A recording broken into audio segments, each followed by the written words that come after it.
You're listening to the Sensuality Project podcast, where the messiness of real life gets sexy, hosted by Stacey Herrera.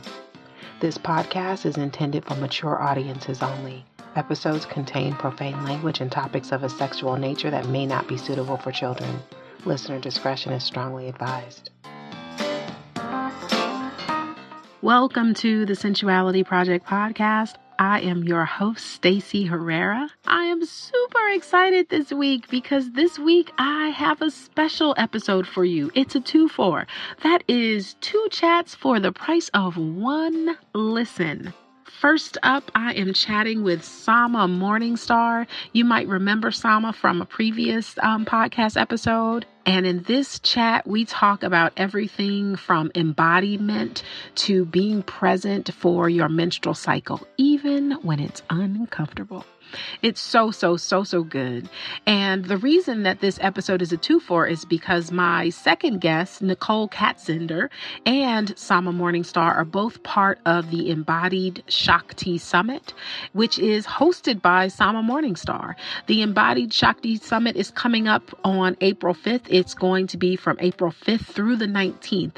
35 amazing speakers, all sharing their wisdom, their stories, their healing, their light, all the things. And it is going to be so wonderful. You can sign up for the Embodied Shakti Summit at embodiedshaktisummit.com. And again, it's absolutely free and it begins on April 5th.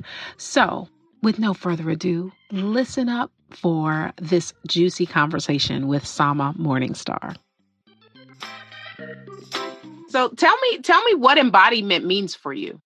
Embodiment really boils down to being present with what's happening in my body. So this practice is a perfect example of that, especially when we're talking about embodying Shakti or feminine life force energy. Being present with my menstrual cycle is one of my primary embodiment practices. We're doing just what we were just talking about. Looking ahead in my schedule, tracking my cycle, being familiar with the rhythms of my cycle to the best of my ability. She is mysterious sometimes, but then being present with what's going on in my body when things don't go as planned and being honest about that with myself, the people I'm interacting with, and feeling what's happening in my body. And what I notice is if I try to avoid feeling painful sensations or difficult sensations, it just makes them more painful and more difficult. Yes. And it makes the pleasurable or joyful feelings that I'm trying to chase after more elusive. Mm-hmm. And I get really resentful as I'm chasing after this elusive thing and I'm being, hounded by this pain, right? If I turn around and face whatever I think is painful or difficult and just feel that, then it transforms into bliss. And so that's the embodiment for me of especially this feminine life force energy, And the other night I was up in the night with uncomfortable feelings that some might describe as stress or worry. But in my embodiment practice, that turned into resting into a ground of pleasure underneath all of the concerns about this or that or the other thing. Mm-hmm. And taking that wakeful time in the night as a quiet time to feel that ground of pleasure underneath all the 10,000 things of life, no matter what they are. Absolutely. And so that practice is what I call embodying Shakti, which brings spirit and heaven here into our earthly experience. Mm-hmm. And creates heaven on earth, I often say, which is different than a lot of practices that encourage dissociation from the body and escaping the body, escaping the cycle of life and death and calling that the source of all suffering. But it's really our approach to it, our awareness of it, our presence or lack of presence with it, and our preferences around it that create the suffering. Absolutely. And, our judgment about what's happening, it really does create a lot of our experience. I was just having a conversation with someone earlier today, and I was like, it's not what's happening to you that determines, whether they're suffering. It's how you perceive what's happening that creates the suffering. Now, that's not to say, that if someone is mistreating you, that you just say, well, I just changed my perspective and they're not mistreating me anymore. They may still very well be mistreating you. Mm-hmm. And, so that, a lot of people use these kinds of philosophies to stay trapped in abusive situations. And I speak from personal experience around that.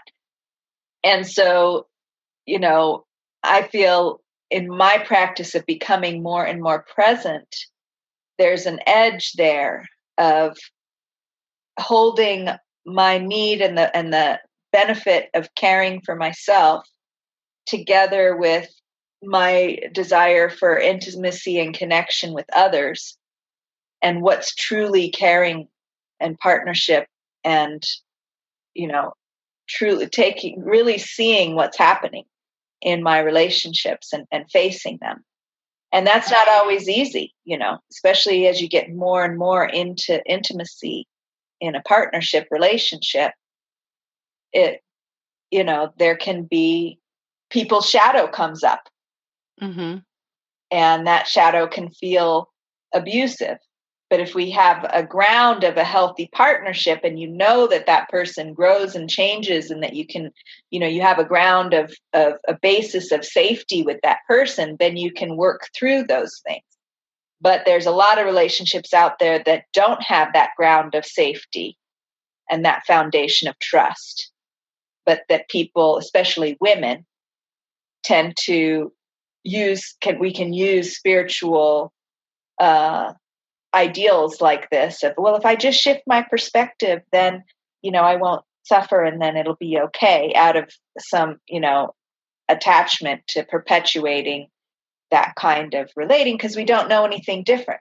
That it can get a little tricky there for people. So I just want to share that sometimes if a situation is really bad, you need to change the situation. You need to get out of the situation.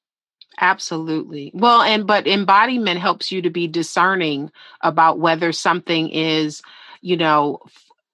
growing you or destroying you. You know what I mean? Exactly.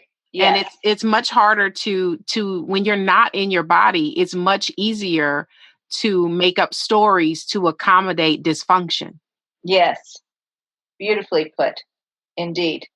And so that embodiment, it cultivates discernment, because you start to feel, oh, this is unhealthy. My body is responding in this way, listening to the wisdom and the message of what the body is telling us.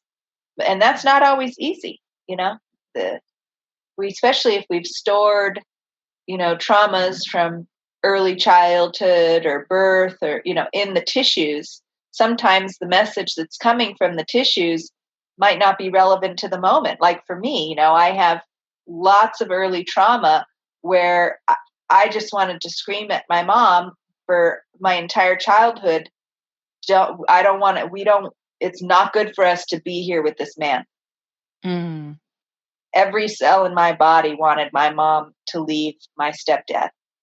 And so I have that deep imprinting in my tissues and in my DNA and in my nervous system of get away from the man.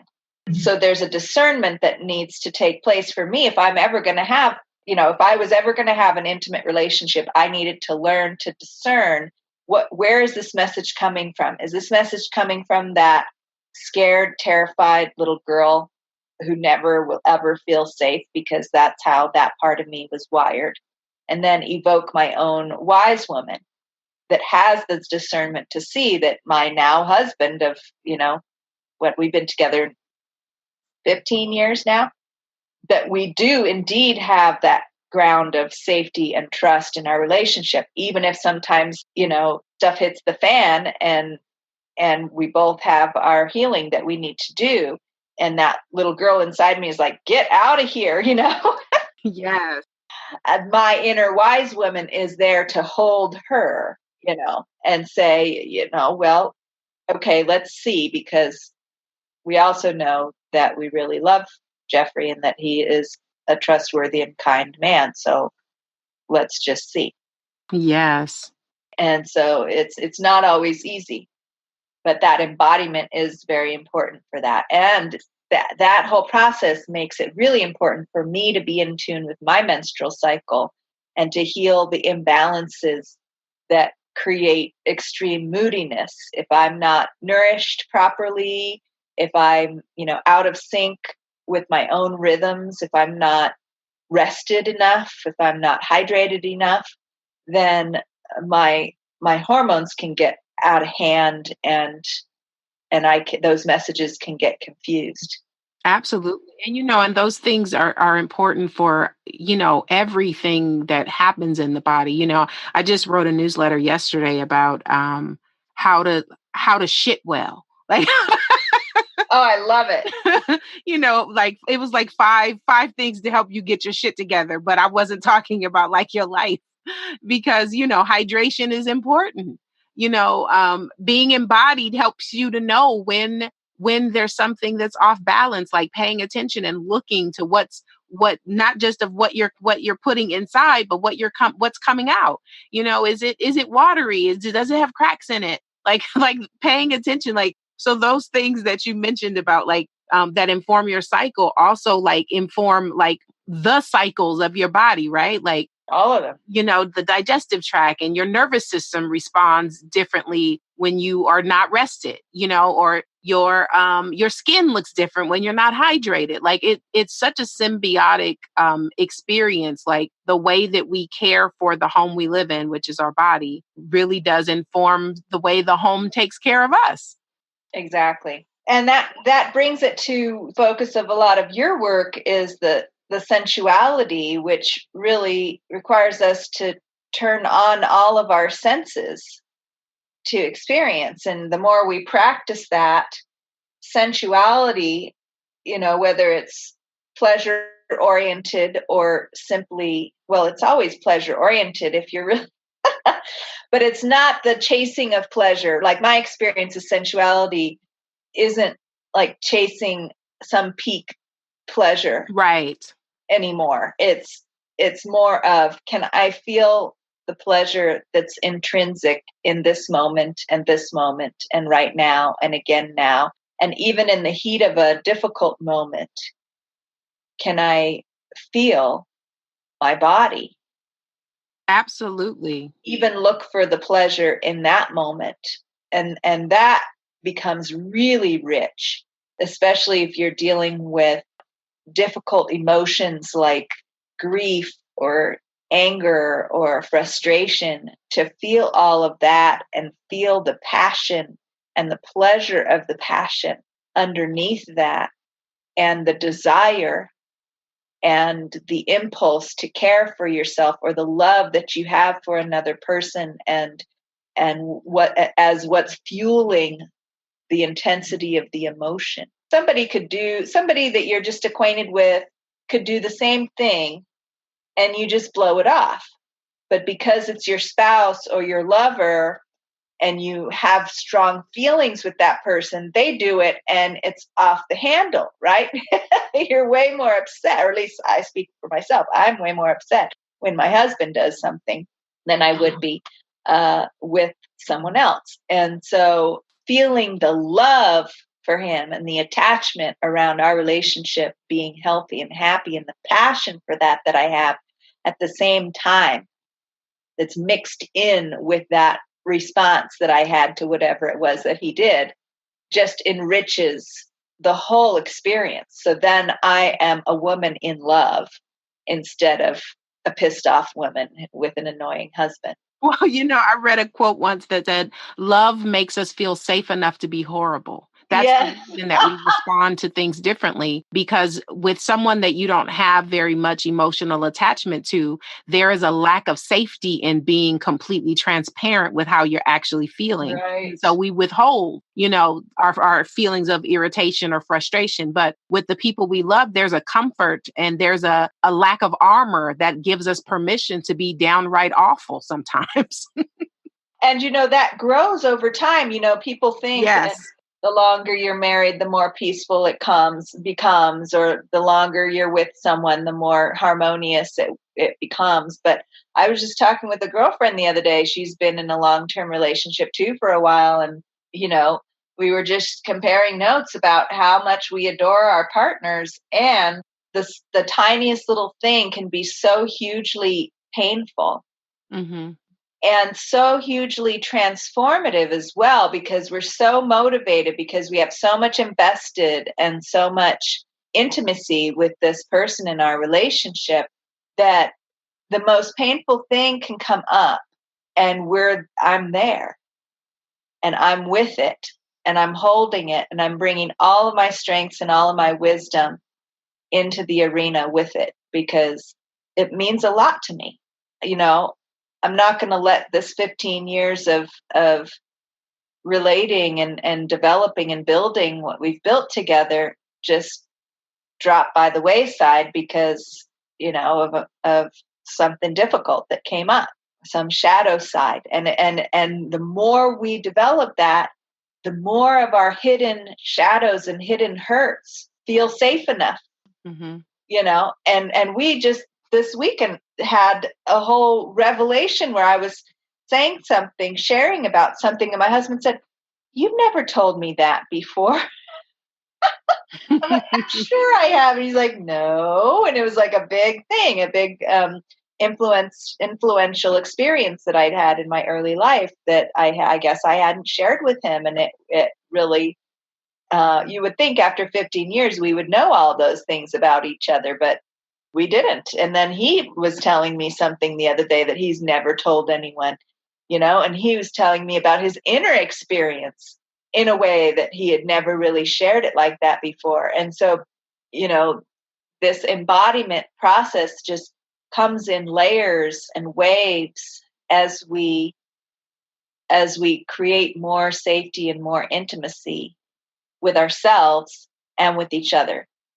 Well, and it also speaks to the fact that, love only can go so far. You only have a certain amount of love that's possible, but there is there are infinite layers of intimacy. Like you can only love someone so much, but with intimacy, you can keep peeling back layers because you can never know someone all the way. Just like you'll never completely know yourself. You'll continue to discover, new things about yourself. And so of course you're going to continue to discover new things about your partner. And that's the reason cultivating intimacy is so important, but we spend so much time thinking that we're looking for love, but what we're always actually looking for is intimacy, because we want to be able to be transparently seen, and we want to be able to be fully heard, and we want to know not only that we matter, but that we are a part of something and that we're not alone. Yeah. And the thing is that we think we want to be loved for all of our wonderful qualities and understood to be the wonderful person that we want to imagine ourselves to be. But what we really want more than that is to be our whole self, which includes our shadow, our wounding, our bad habits, our, seemingly unchangeable awfulness, our deep ruin that we all have. We all have some way that we feel ruined. Yes. And we want to be loved even with that. And so we can't receive that which we're not willing to give. Yes, because even if you're getting it, you can't recognize it. Yes. And so that's it right there for me of, okay, embodiment. I have to give it to myself in order to receive it. And then I have to be able to give that to someone else, to my beloved as well. If I can, even be able to receive that. Even if my husband is loving my ruin, if I can't love my own ruin and love his ruin, then I don't even recognize that he's loving my ruin. Well, yes, absolutely. It's so funny is so often you'll hear someone, and I've done this before in a relationship. Someone says they love me, and I'm like, why do you love me? Why do you love me? Every time they say it, well, why? Because I could never receive it because I didn't believe that I was lovable at the time. Yeah. So it's so true. Look, I have another quote that speaks to this. This was actually from a fiction book, and it's intimacy requires the repeated experience of being responded to. And when I read that, I was like, that's it right there. That's what it is that we want to be close enough that someone will continue to not just be there, but continue to be willing to pay attention and respond. And it doesn't necessarily mean being responded to in the way you want to be responded to. Yeah. Yeah, that's right. That's important. That's an important distinction. But it requires, being continuously responded to. And, oftentimes we are very intimate with discomfort and pain and dysfunction. But where our growth is also being willing to be intimate with pleasure and desire and another, like being willing to be intimate with all of the good stuff, being intimate with joy and those things. It seems like those things would be easier, but it's actually more challenging for us to be intimate with the things that feel good. Because we're already so intimate with the things that don't feel good. Yeah, it's true. And the thing is, the one requires the other. Mm-hmm. Mm-hmm. We're intimate with the things that don't feel good because we can't get away with them. We can't get away from them. We're often trying to avoid feeling them or minimize them. And so that same response ends up being what happens around pleasure. So we're circling back to what I shared about at the beginning, which was it's only when I face my painful experiences, like my menstrual cramps, for example. It's one of the meditations that I share with my clients all the time with menstrual cramps, is to dive into the very center, the core of that sensation. And when I do that, instead of trying to wiggle away from it or whatever, I get to the core and it changes to ecstasy. Yes. Well, and because the same nerves experience both pain and pleasure. It's a fascinating, I do not have any resistance to pain and discomfort. I don't know why. I just don't.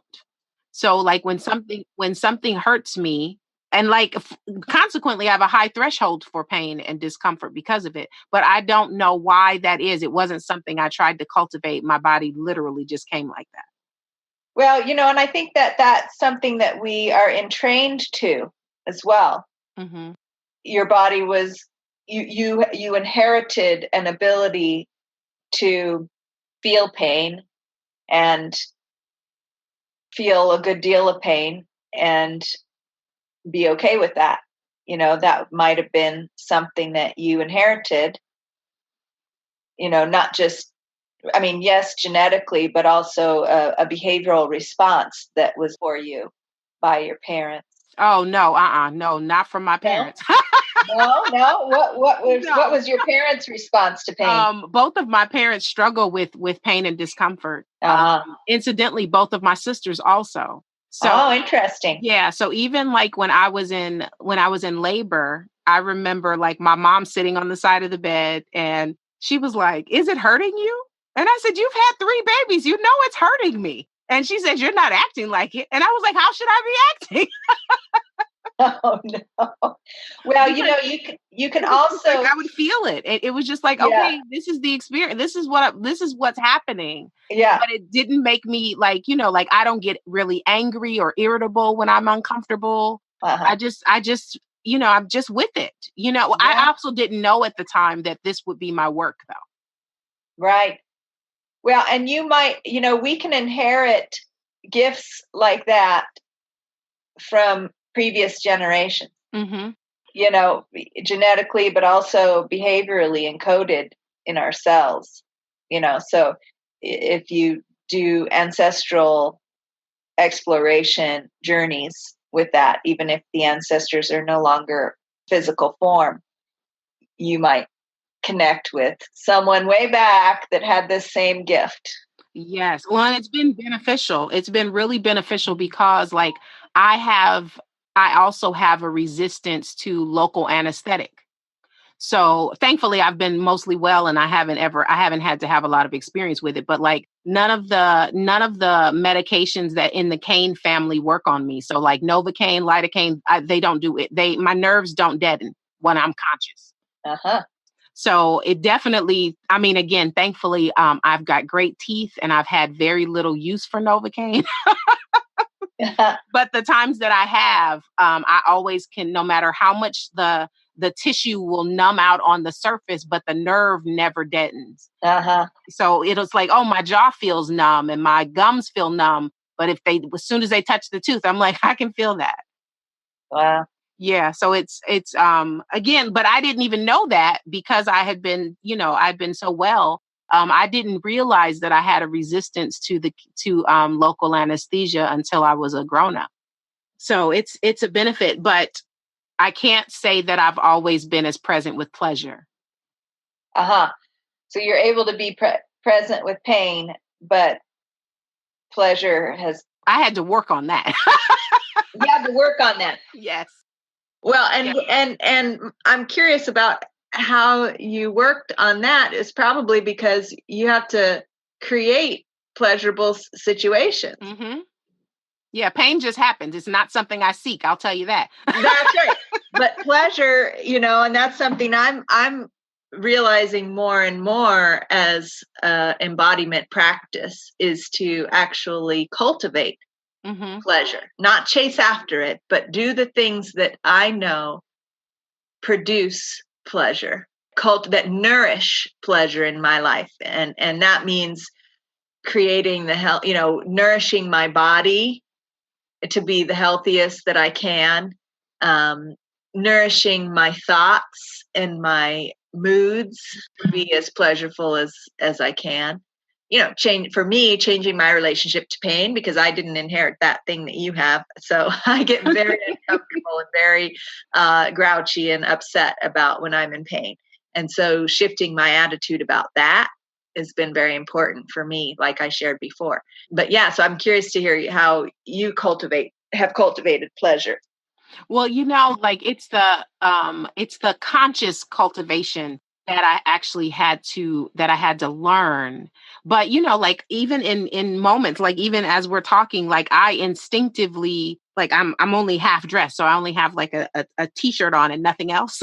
But like I instinctively like rub my fingers up and down my thighs. That feels good to me. And so I consciously do that. It's something that I always did, but I didn't always have the embodiment to recognize the sensation. Right. It was unconscious before, and now it's conscious. So like now I bring that same consciousness to simple things like, drinking a glass of water is very pleasurable to me. Especially, I love when it's because if it's slightly cooler than my body temperature or slightly warmer, it gives me a very pleasurable sensation because then I can actually feel the liquid like enter my mouth and almost hit my belly, Yeah. That's very, very pleasurable to me. Just this afternoon, I've got skylights in my bedroom and I decided to take a break and I was able to like feel the sun like on my face. And that's very pleasurable to me. So like my practice is not making extraordinary things pleasurable, but making ordinary things pleasurable. Yes, like looking out at the tree branches in the rain and seeing the birds. Absolutely. That is just exquisite right now. And the light through the window and the spider web between the rocking chair and the cabinet. Look, I've got one of those. You got one? I've got a really good one right over here now. Luckily, my husband doesn't see it because you can't really see it at night. He's the spiderweb cleaner. But I'm around during the day and I get to enjoy it. So Yes, but it's like it's those little things, and it's so easy to make those things so normal that we overlook it. But it's kind of like, in the color purple, like God gets mad if you pass by the color purple, appreciate its beauty right then. Exactly. There's so many things, like there is beauty and pleasure to be experienced in every single moment, regardless of the situation or circumstance. Amen. There's so many things. I mean, in any given moment, there is definitely pleasure to be experienced, and there's something beautiful if we invite our awareness, if we can be in our body, if we can, not give our attention away so easily to things that do not matter. Mm-hmm. Attention is a commodity. It is. It is. It's a commodity. I mean, like we need to make sure that we're curating our friends, because again, time and attention are commodities that don't have refunds. Yep. You can't get them back at all. And so but being intentional and I think the crux of intention is being present in your body. I think that's the spark that makes intention happen. Is you can't really be intentional if you're not here. It's true. So juicy. I always enjoy talking to you so much. Me too. I do too. You got me all reflective, and I'm like, there's literally 1, 2, 3, 4, 5, 6, 7, 8, 9, 10, 11, 12, 13 little birds out in this leafless apple tree right outside my window. Nice. And what kind of apples? Oh, just not very good apples. It's a really sick old tree, but it's right. It's there, and it's beautiful. And and there's one on the deck right there too. Oh my gosh. These birds, the neighbors all have bird feeders, but they hang out right outside my window and in the tree. And it's just, I enjoy it so much. Well, look, I thank you for noticing them. Like the moment we recognize something, the thing that we saw has changed. And there's more. They're all, I think they know I'm noticing them. Yes. They're like calling their friends. They're like, hey, there's, Absolutely. Okay. Well, I can't end this conversation with you without asking you what you had for breakfast. What did I have for breakfast? I had oatmeal and with goji berries and walnuts and cinnamon and turmeric. That sounds heavenly. Yeah, and a little sea salt and a little Bragg's amino acids. Lovely. Yeah, it was tasty. Well, we always have to talk about breakfast, so I couldn't. That's right. I had hot breakfast this morning, and I had hot lunch too. I had a wonderful vegetable soup with Chinese barley. They're called Job's tears, which are very medicinal grain, and lentils and a bunch of veggies chopped up in there too, and seaweed. So I'm 2 for 2, and I've been drinking hot herbal teas all morning too. So, well, thank you for taking care of yourself. Yeah, thank you for caring for my self-care. I appreciate it.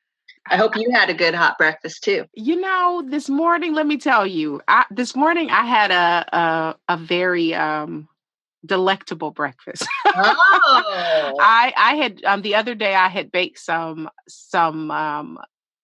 butter cake, and I made them individually. And butter cakes, individual butter cakes. Yes. And then we had these berries. So it was butter cake with strawberries, blackberries, and blueberries. And I had drizzled some lemon on the berries and sprinkled a little bit of sugar to create a syrup, so that when I put it on top of the butter cake, it would be like, sponge cakey. Oh my goodness. It was quite sinful. My oatmeal is very well behaved compared to your sinful butter cake and dairy breakfast. Yes, it was rich and moist, and oh yeah, it was. That's not something I do often, but every once in a while, huh? Yeah, it was really good, and I enjoyed it very much. So yes, but I will be back to normal breakfast tomorrow. Okay. More along the lines of oatmeal or eggs. Exactly. Yes. And I still have berries left, so I'll probably oatmeal actually. Or maybe some I've got some barley, some barley that I can make into warm cereal tomorrow. So because now I'm inspired by your breakfast, so it's definitely going to be a warm cereal tomorrow. Uh-huh. Okay. Well, I'm inspired by your butter cake, so we'll see what happens. Yes, indeed. Yes, indeed. But wait, there's more. As promised, here is part 2 of this week's episode with Nicole Katzender. Nicole is amazing. It was our first time talking ever, but I felt like I had known her my entire life. She embodies this beautiful, juicy, feminine energy. I just enjoy her so much. I love what she stands for. I love the work that she's doing, and you're going to love her too. And she's a part of the Embodied Shakti Summit. Hello. So yes, you definitely want to listen to part 2 of this week's episode coming up right now. What is your favorite body conversation starter? Like, how do you like to start the conversation with someone else's body? By eye gazing? Ooh, that's good. That's good. That's so Italian. Well, let me tell you, I am Brazilian, so. Oh, even more. So how did you end up in Italy? Well, my mom lives here. She's married to an Italian. She's been living here since 2006. So I come often to Rome to visit her and spend some time here. It's not where I live, but yeah, I've been spending quite some time, over the years coming to Rome. Well, I've never been to Italy, but it's on my list. It's on my list. It's one of my favorite, Italy and France. For whatever reason, I have always felt really called to go there. And I've been to neither place, but I know I'm going. Very nice. Yeah, so luscious. So tell me, what do you think about the difference between Brazilian and Italian culture? What's the most stark difference?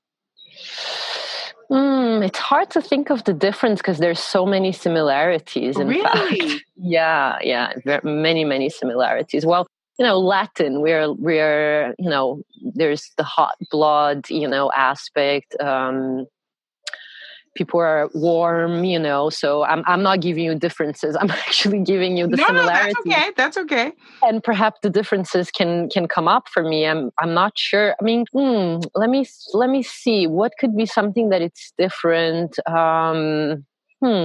Yeah, it doesn't come to me. I mean, there's many, many similarities. In fact, we have many Italians that came, to Brazil before the First World War and after. There's a lot of Italian influence in Brazil as well. Both of them are very sensual places and very sensual people, actually. Yes, exactly. So I cannot tell you the differences. That's great, though. Look, now I need to go to Brazil. Yes, you have. Yeah. I mean, there is a lot of sensuality in Brazil and in Italy as well. So absolutely. What in your experience being in a female body, what have you found to be the most challenging thing about being a woman? Or maybe a better question is, what is the thing that you had to unlearn about the programming of being a woman? Well, I think, I think there's so much that it's important to unlearn. But coming from Brazil, something that have always bothered me is, it was the way the men looked at me, so there's this whole sensual aspect. So, yeah. And this is something I experienced here in Italy as well. So you walk in shorts or skirt and you get those, the looks or the whistles or, hey cutie or hey gorgeous. And this was something that really bothered me growing up.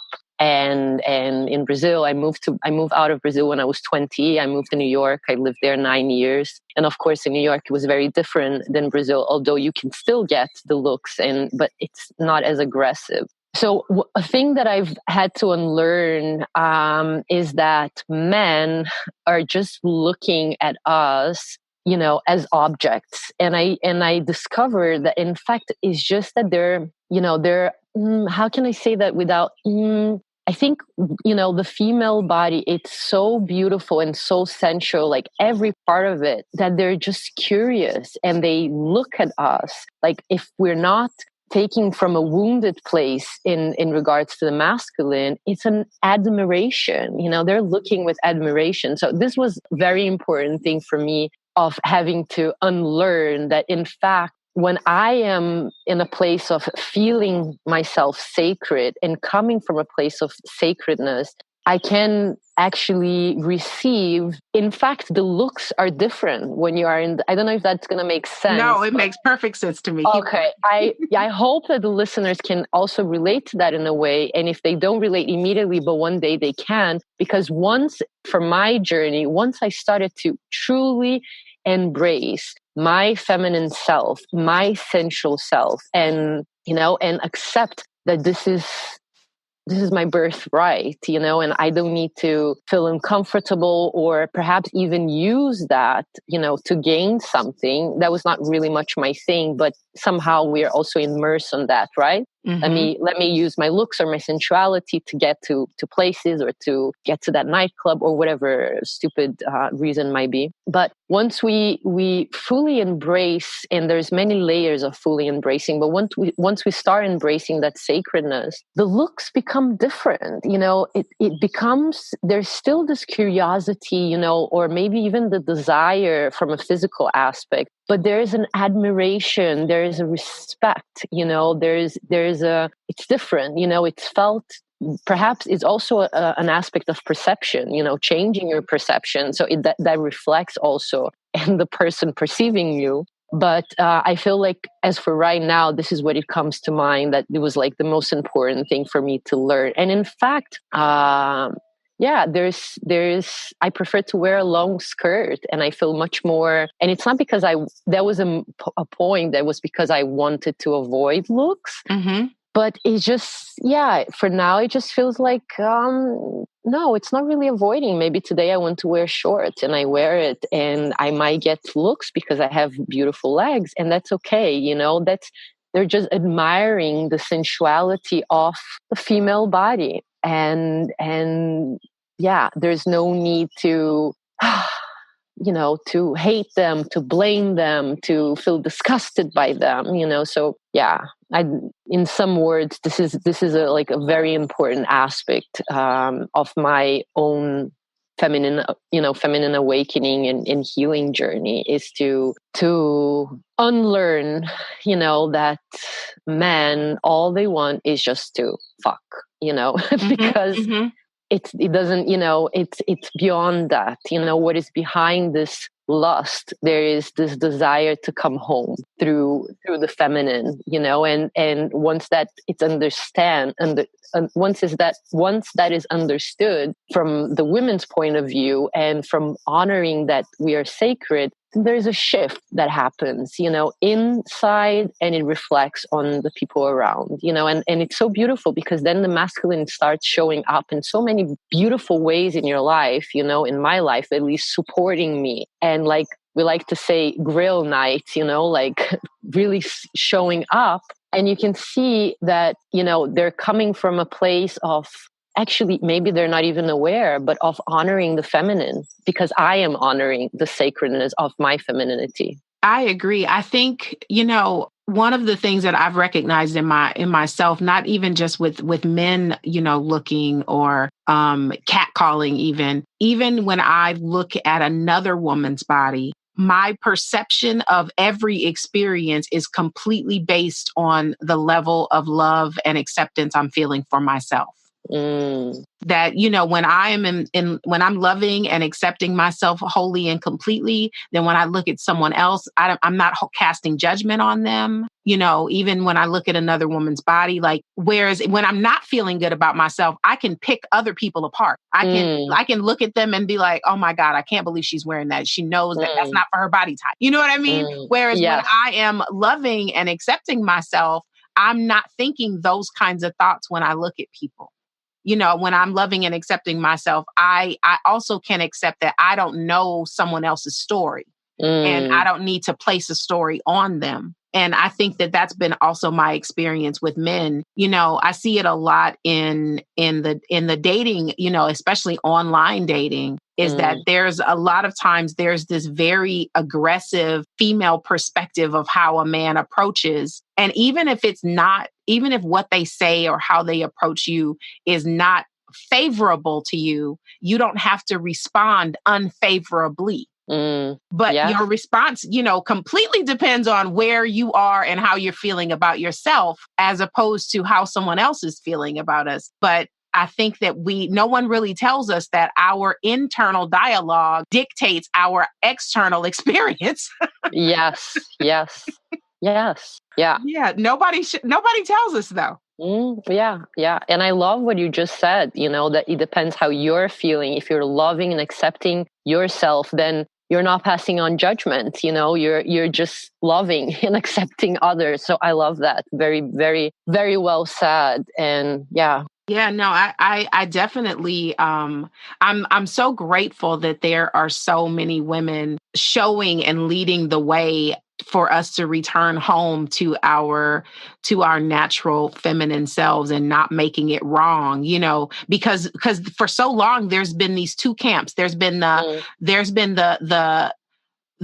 toxic feminine that is victimized, and then there's been the toxic feminist that's been, you know what I mean? That's saying, like, all these things are bad and women shouldn't be able to do this and gender roles are all these things. And inadvertently, the toxic feminist turns into the toxic masculine.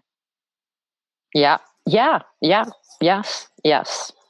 So I'm really, really grateful that now we're in a space where there's a yes and conversation happening around, you know, feminine and masculine energy and how both of them are important.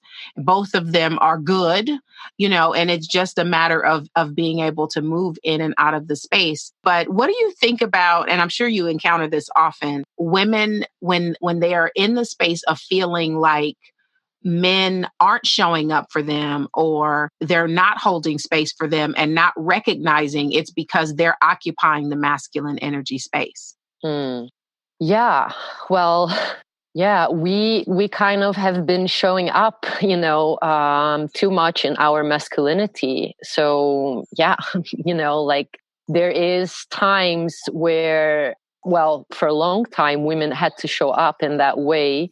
And we disconnected from, you know, because like it's a very complex aspect, you know, the aspect of the feminine, you know, and it doesn't mean that I don't know how I can actually put this in words, but basically because we have been so action oriented and we had to be the men and the women oftentimes, you know, in the household or, you know, in fact, with the feminist movement, you know, we wanted equal rights and etc. So we move into this more masculine way of being a woman. And yeah, and we castrate the men around us. Yes. That's perfect. That was perfect. That's exactly what it's like. Yeah, and it's like, okay, you know, this is like one thing that I loved that I say, it's like we need to learn how to be or remember how to be in our soft power. Yes. Like the power is there. You can use it, all that Kali energy when it's necessary. But on a day-to-day, we have to remember the softness of this power, which doesn't mean that it's not powerful, but it's soft, it's tender. And you know, and again, I speak a lot from my experience. It's not like theories or anything like that. And what I experience is that when I am able to be in this place of soft power, the men show up.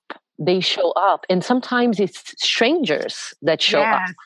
And that's the beauty in it. Like it's like the kind of thing that you walk into an airplane or a train or a bus, and you have a suitcase, and you're like there to put your suitcase up, and like a man just show up to help you put it. You didn't ask, you were not looking, you can do it. I mean, that sounds very silly, but it's like that. The masculine starts showing up from different places, like from your men start showing up, but strangers show up to be supportive to the feminine. And that does not make you less powerful. It makes you I don't want to say more powerful, but to be able to accept and say, okay, and I observe that for a lot of women, it's hard to accept help, not only from men, from other women as well. Yep.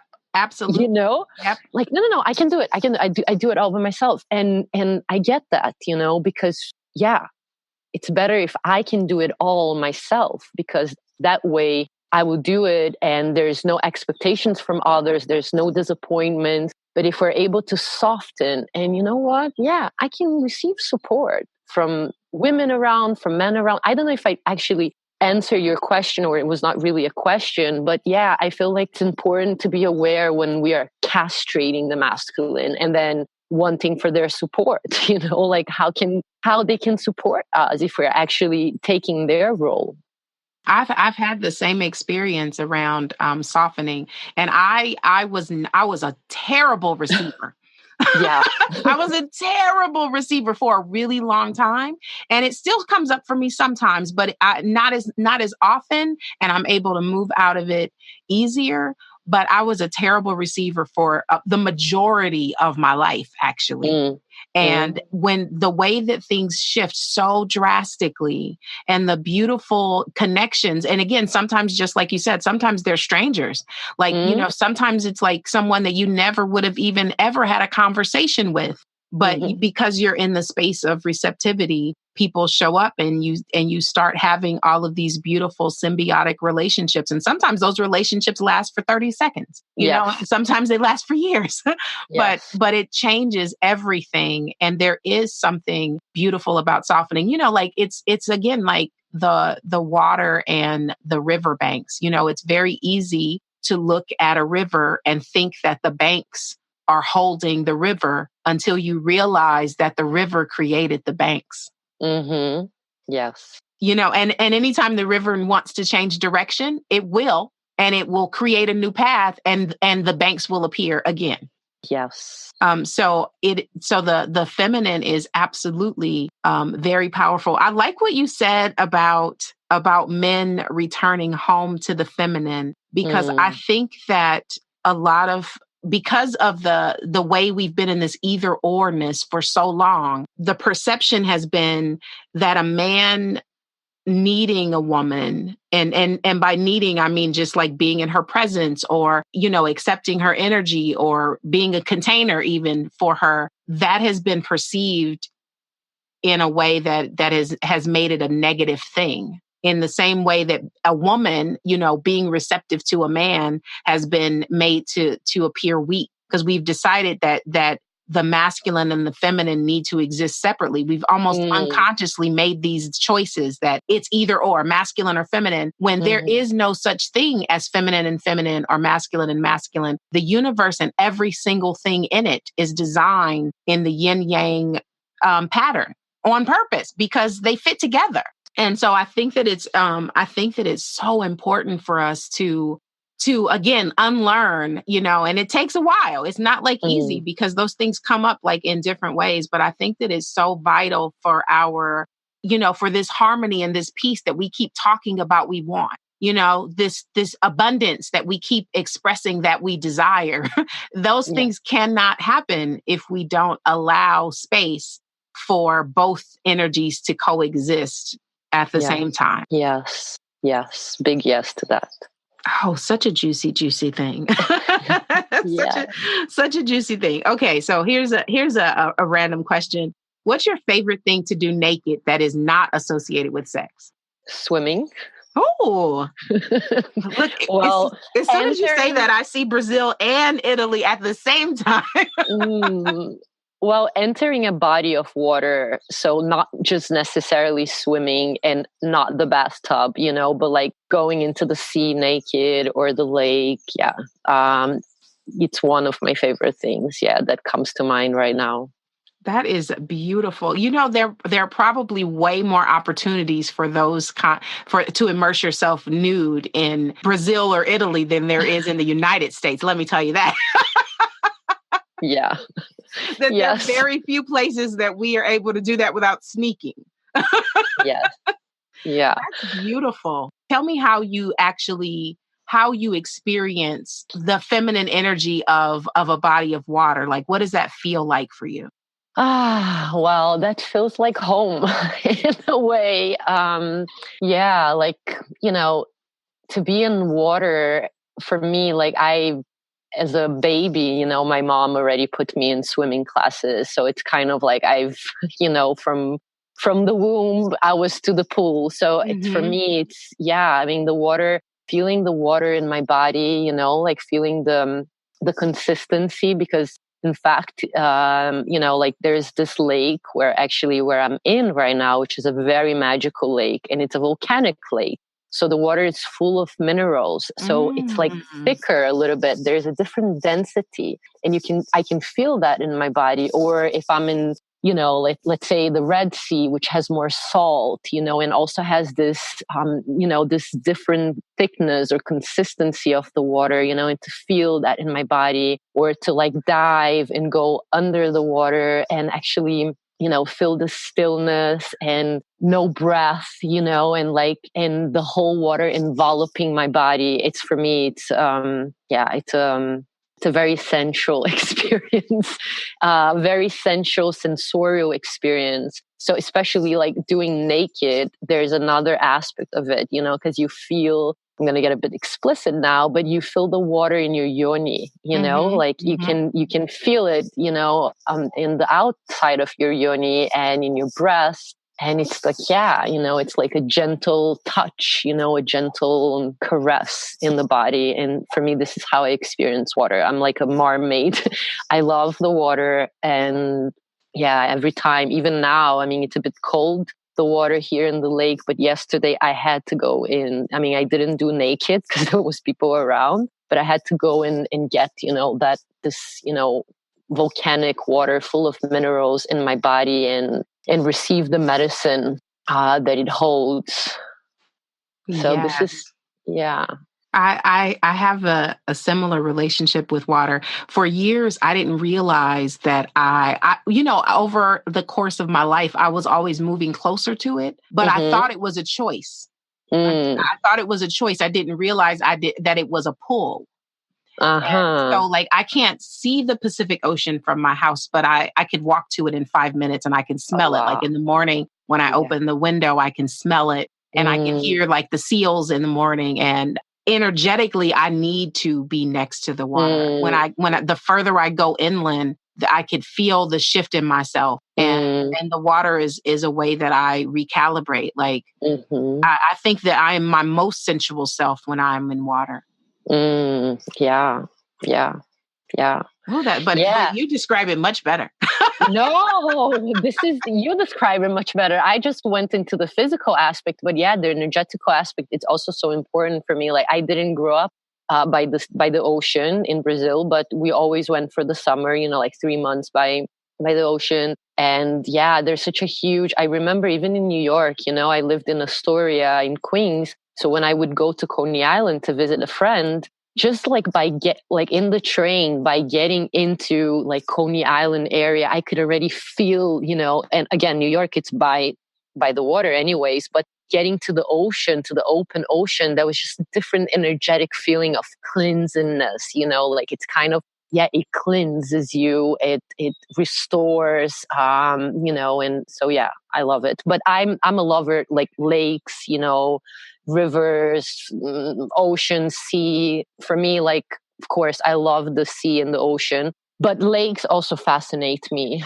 in a way, like they offer a different energy. Yes. And those volcanic lakes here, that you must come around yes, Rome. I must. I must. Really, it's just really magical because it's on a crater. Like it feels like a womb. In fact, this specific one where I'm in, it's called Lake Nemi. In fact, I'm speaking from very, very close to a very ancient temple from the goddess Diana, because in this area there was the cult of Diana, which of course goes way back to Isis cult, and Great Mother cult. So this lake, it's small and it's circular, and you really feel like you are in a womb, in a way. And so, yeah, it's very special. Oh, I love that. Look, Yeah. I'm going to be Googling and putting it on my vision board today. Like, yes, it's a must. That. What a beautiful, what a beautiful gift though, that you're able to, that you're able to travel to some place that allows you to be so fully immersed, not just in your own feminine self, but in so much feminine energy all around you. Yes, it's a blessing. It's a blessing. It is, but it also comes with challenges. So let me just put it out there. Because, my whole work, it's based on, opening for bliss. So my work, it's called Womb Bliss. But I just like to always say, like bliss comes with also, there's also the aspect of bliss, which is not all the time I'm blissing out, So yes, it's a blessing to be able to travel to, I've been to many, many magical places, but it also comes with challenges, Yes. So there is the downside of it, not to be negative or anything, but yeah, there is the yin and yang, not to say that one, it's masculine, others feminine, but yes. And yeah, it's a blessing. This place is really a blessing, and it's very dear to my heart and womb. Yes. Well, I'm glad that you mentioned though contrast is also a requirement of this universe, right? And it's so easy for us. We often mistake contrast for something that's not supposed to happen. And I think that sometimes we almost self-abuse even by creating this idea that we're always only supposed to be feeling good. Yeah, exactly. Yeah, and this is another aspect of the feminine. We are cyclical beings, so there is a time of letting go, and there's a time, like there's the 4 seasons. So there's spring, there's summer, there's fall, and there's winter. So for me, this process of opening to bliss comes with also the time of winter and letting go and maybe not feeling so blissful, but yet that you're following your bliss. And in order to continue to follow that path, you need to kind of open up, the places within your heart, within your womb, within your body, within your mind, within, your emotional body, where you have closed yourself to bliss and to love. And that might be a little bit hard and challenging, but that's the process. So Absolutely. I feel like also like with the feminine awakening and rising that it's taking place, it's important that we keep that in mind, that it's not like, I love what you said, the universe is made of contrast, and cycles. So we also have our cycles. And like, in fact, I just came out of a cycle, where I was really grieving a lot of things, that were things that I've been working for many years, but there was deeper layers of those things that came up to the surface because it was time, they were like, let's say, clogging some pathways for my bliss. So they needed to be released. And so that required a process of, grieving and stillness and being in the void, Yes. and it was hard. It was really, really hard. But it moved out, and it was released. And now I'm feeling like the last few days I've been like literally blissing out. It's just like, yes. And I'm like, wow, and so many synchronicities and so many magical things happening because that was another layer of my bliss instinct, of my bliss body that has opened up. and Absolutely. it's allowing, those experiences then to manifest and come into place. So this is why speaking with you, it's part of it. So. Oh, well, I'm so grateful. I've enjoyed you so much. I love how intentional you are. And I think that, sometimes, in order to create maybe even all the time, actually, in order to create the life that we desire, we have to be intentional. But that also means that we have to be intentional about allowing all of the parts, including the not so great stuff. Yeah. Yes. Yeah. Oh, that's juicy. Okay. So one last question. Yes. What's your favorite way to be taken care of after sex? To be held. Yeah. Mm-hmm. Well, trying to think. Yeah, to be held in the arms, and to be looked in the eye, and but to be held. It's not just physically be held. Mm-hmm. It's to be held energetically and also emotionally. To have a man that it's able to hold that container, and it's something that it does not require words, and of course that being in his arms, it's gonna happen, because if he's holding you emotionally, energetically, physically, it's just gonna happen. So taking care in that way to be held. Yeah. I love that. I love that. And I agree. Look, so many, I always ask that question at the end. And it's so funny because some of the ways that I desire to be taken care of now shifts and changes, because I sometimes hear other people. I'm like, oh, that would be really good. And then I end up adapting some of those things. So it's wonderful.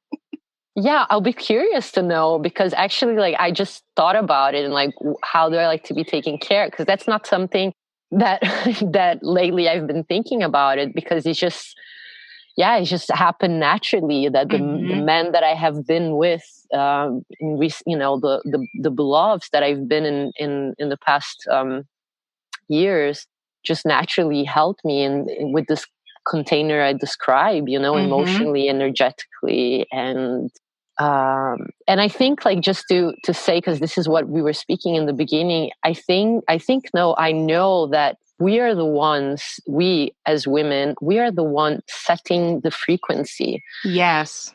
And so when it's kind of it sounds very cliche, but when we know that we are sacred, the men around us, and especially our partner, they're gonna honor that sacredness. They might not say in those words necessarily, but that's the container that they're gonna hold for us.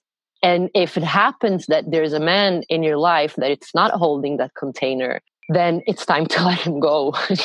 That's it, because in order for you to honor your sacredness, the men around you have to honor that. And if they're not doing it, means that it's just not the right partner for that moment. It's nothing to judge, but as loving yourself and honoring your sacredness, you have to acknowledge that, well, this person is not ready to hold me.